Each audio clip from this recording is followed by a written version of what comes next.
Welcome to TeleHope. Nolan's face is bright with eagerness as he shows me the shoebox in his hands. It is full of dried grass, moss, and some shreds of paper. I've made a nest, he says. A robin will come to live in it.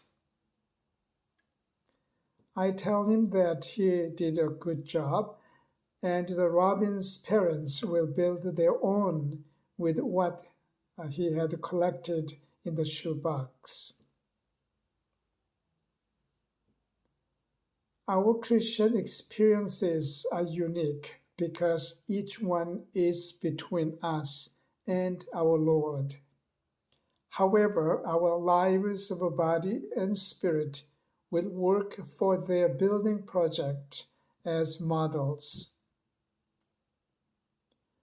You and I may be mutually encouraged by each other's faith. Romans 1:12. Help us to support one another as we build our relationship with you. Amen.